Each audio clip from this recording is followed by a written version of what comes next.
Et je suis trop fatigué. Pourquoi je tombe encore sur des dingueries? Bien sûr que je soutiendrai l'équipe de France. Je constate simplement que les joueurs qui sont dans l'équipe de France, je dirais, ne représentent surtout la banlieue et l'immigration arabo-musulmane. Elles ne représentent pas vraiment la France. Carrément, pour Eric, la banlieue, c'est même pas la France, c'est un autre pays, la banlieue, dont les habitants qu'on appelle les musulmans. Il a dit, je soutiens l'équipe de France, mais en fait, il soutient que les blancs de l'équipe de France. En même temps, ils sont 5, les frères Hernandez, Lucas Digne, Rabiot, et même Didier Deschamps, à qui joue même pas. En fait, quand Zemmour regarde un match de l'équipe de France, il a que le banc. Et encore, attendre que Zidane va reprendre l'équipe de France, il va saigner du nez. Il représente pas la France, mais c'est quoi ce degré de cynisme? On rappelle tes origines, Eric, tes parents viennent d'Algérie, t'es né à Montreuil, t'as grandi à Drancy, Estin, t'étais même l'allié gauche d'un club de foot de ton école.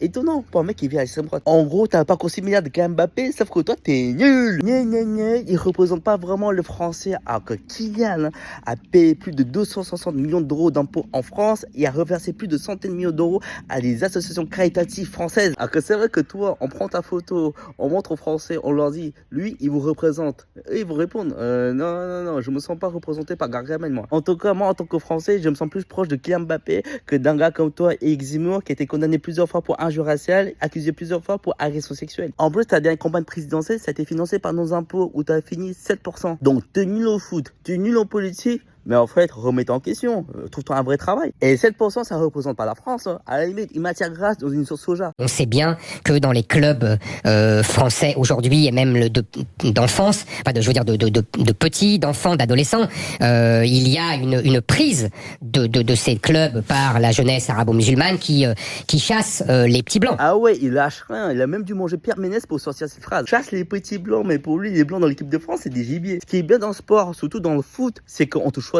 par rapport à ton talent et non par rapport à d'où tu viens. Ça s'appelle égalité des chances. S'il n'y a pas beaucoup de blancs, ça veut dire qu'il y a des noirs, les arbres sont plus forts qu'eux.